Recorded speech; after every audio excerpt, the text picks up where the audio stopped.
Виждал съм нечестивият страшен и разпрострян като зелено дърво над своята си почва. Но когато преминах, ето, нямаше го. Търсих го и не го намерих. Всеки човек има дни на слава и дни на позор. И когато не сме готови да се срещнем спокойно с възхода и падението, като двама братя, означава, че нищо не сме разбрали от уроците на живота. Спасителят, братя и сестри българи, е само един и вие добре знаете неговото име.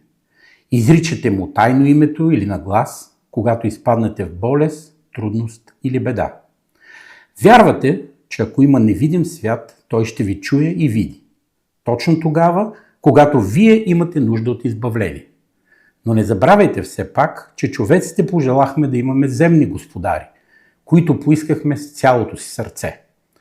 Защото искаме да пипнем, да чуем и да видим властта на земята по начин и облечена във форма, която е човешка.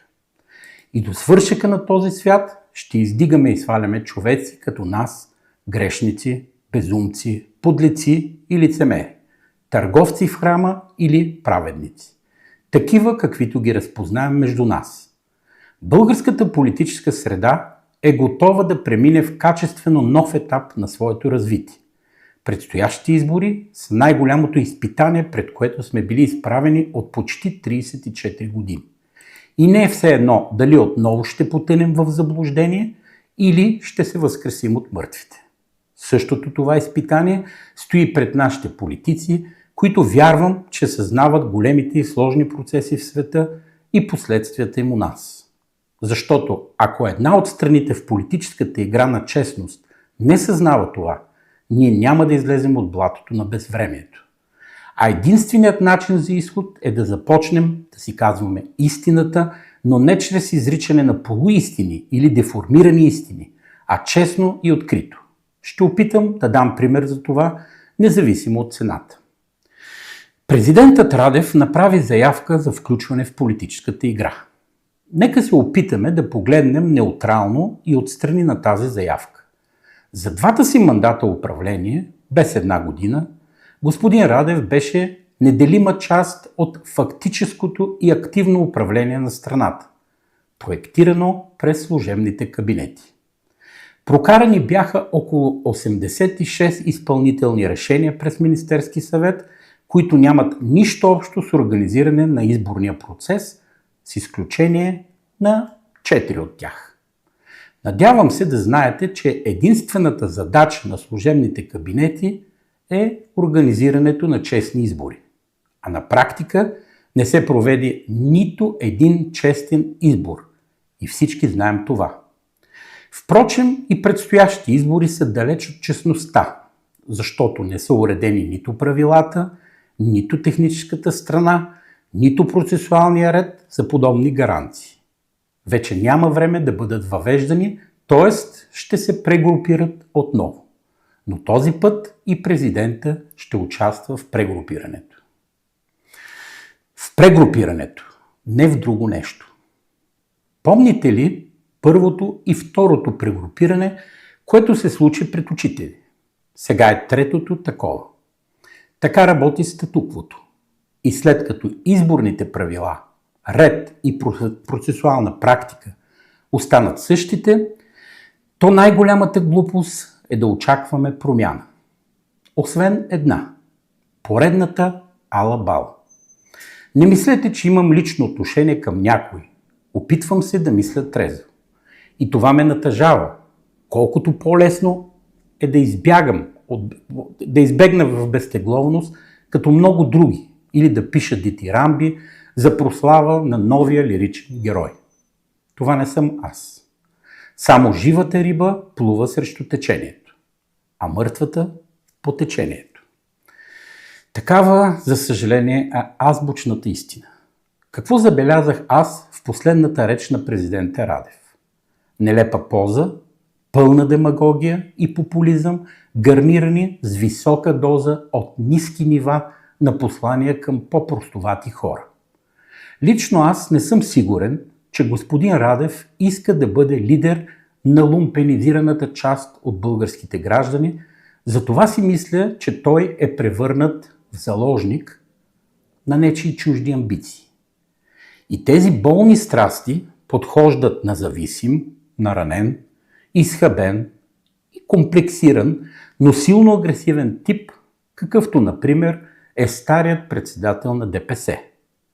Моля да имате предвид, че целият мизансцен, който ни се представя от всички парламентарни партии, техните медии, журналисти и добре платени политолози от една година насам, е всъщност противопоставяне между две крила в ДПС.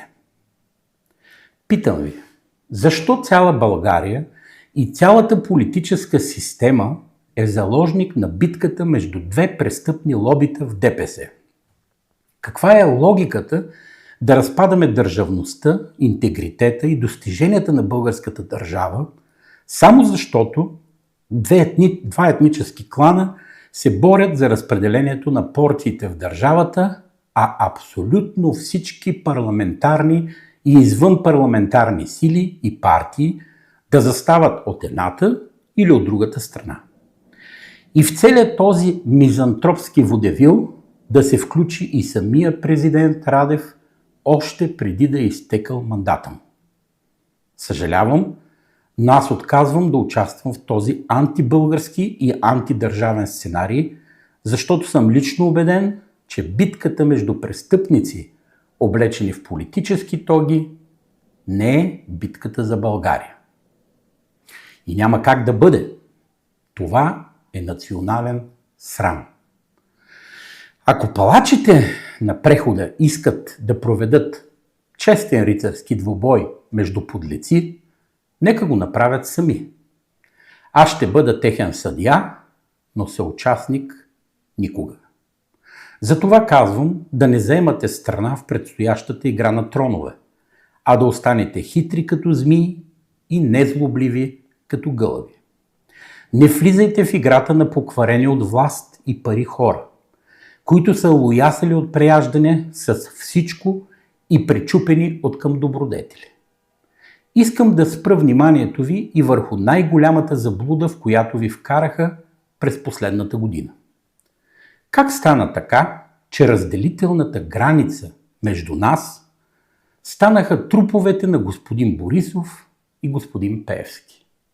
Рязко и изведнъж, като загасена лампа от електрически ключ, изчезна разделителната ни граница по темата за войната в Украйна, с всички последствия за самите нас. Спомняте ли си, че само преди година и половина това беше тема номер едно в медиите, в социалните мрежи, на улицата, на работните ни места и прочие? Какво се случи? Как така изведнъж се появиха някакви новоизлюпени политици с комплимент във всички медии, които да набият в главите на българските граждани, че войната и нашето съучастие нямало значение? Тайните споразумения за приемане на бежанци също нямали значение.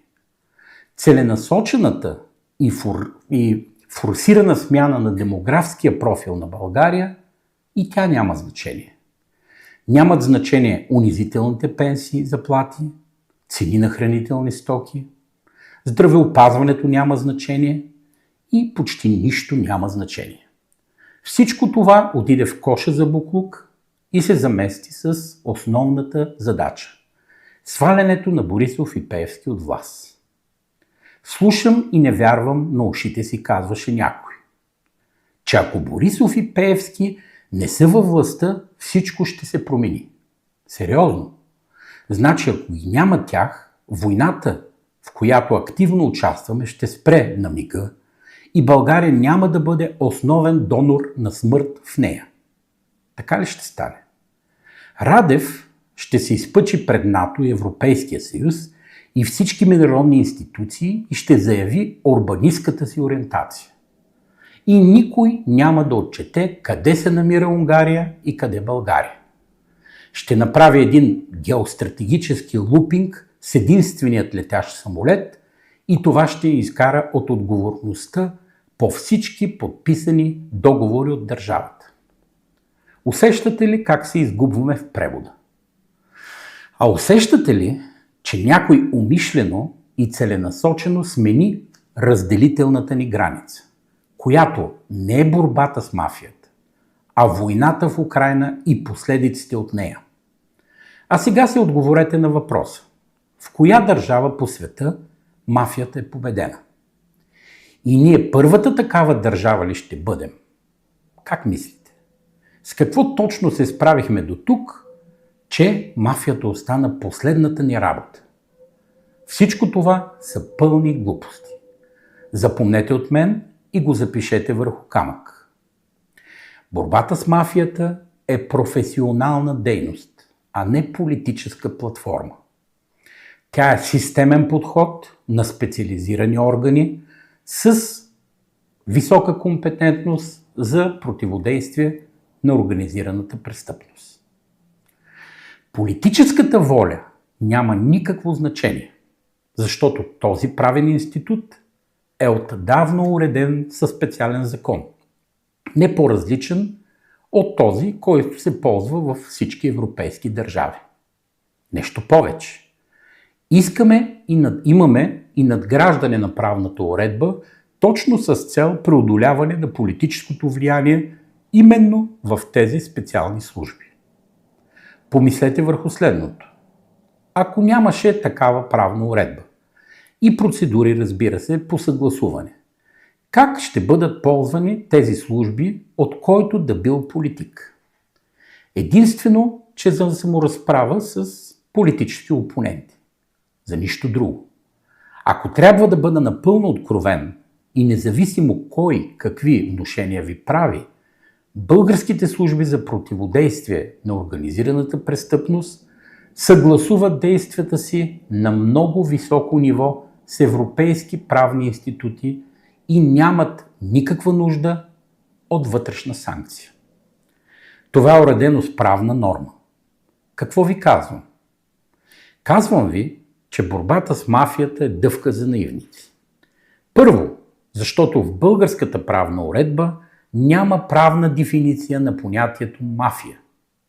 Такова има само в Италия.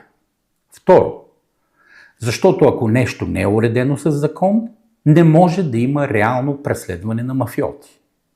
И трето, мафията, така както ни се обяснява на нас, няма как да бъде Борисов и Пеевски. Това са следващите глупости, които трябва да обиждат всеки здрав разум. Борисов и Пеевски са физически лица. Организираните престъпни групи или мафиотски структури според италианското законодателство е сложна система от свързани в престъпна дейност организации, най-често под политически чадър. Всичко останало е криминална дейност. Лично на мен ми прави много лошо впечатление, че лично президента Радев заговори за антимафиотски консенсус. След 10 години в управлението на държавата би трябвало да е разбрал, че не може да има антимафиотски консенсус при липса на правна дефиниция и съответно законодателство, което е необходимо, свързано с думата мафия. Някой ще каже, какво път толкова? Изключително важно е лица, които искат подкрепа, за да упражняват власт, да използват правилните дефиниции и да не вкарват в заблуда гражданите. Нарича се популизъм. И да имат предвид тези лица, че с популизъм и демагогия се изплува лесно, но и се потъва лесно. Защото истината има само едно лице. Да не забравя също и кратък, но важен коментар по антимафиотската Доганово-Радева архитектура. Противопоставянето на едни граждани срещу други е почерк на лица, свързани с бившата държавна сигурност и в това не се съмнявайте. 2/3 от престъпно присвоения капитал на България през последните десетилетия е свързан с лица с принадлежност към държавна сигурност. Случайно ли е това? Според мен не. Това е план, задействан преди много години, който има за цел да превърне националния капитал в частен. При това в ръцете и под санкцията на конкретни лица. За съжаление, освен националния капитал, който беше ограбен, се ограбиха и европейските фондове, които трябваше да бъдат гръбнак на съвременната ни икономика. Затова мисля, че основна задача пред всеки гражданин трябва да стане превръщането на престъпно придобития частен капитал в национален. Лица, свързани с бившата държавна сигурност или нейни производни, да станат обект на ефективен граждански контрол за защита на националната сигурност. Не може лица като Ахмед Доган и неговите производни да бъдат възкресявани от десни формации по никакъв повод и, разбира се, с никакви основания. Достатъчни са 30 години раздаване на порции от милиарди национален капитал, целенасочено създаване на политически зависимости и тяхната употреба в стотици престъпни схеми. Същото се отнася за всички други граждани на България, които имат пряко или косвено влияние от подобни кръгове. Ще ме попитате, защо Доган се превръща в централна фигура? Защото знам, че той самият е инструмент за най-голямото политическо влияние в страната. В ръцете и в полза на лица, български граждани и не само, които отдавна трябваше да са в затвора. Демокрацията е жива само тогава, когато въздава справедливост пред единен за всички български граждани закон, а не разделя обществото на добри борци и лоши мафиоти. Наказателната санкция е лична отговорност според българския наказателен закон. Никак не е демократично цели 34 години след установяване на демокрацията ние да виждаме президента Радев заобиколен и напълно зависим от агенти на държавна сигурност, както и цели партии в пълна зависимост от подобни лица. Това е недопустимо, неоправдано и деструктивно. И така, престъпни олигарси, ДС агенти и президент Радев от едната страна на барикадата. Срещу престъпни олигарси, ДС агенти, Борисов и Пеевски от другата страна на барикадата. Не, благодаря. Мислете.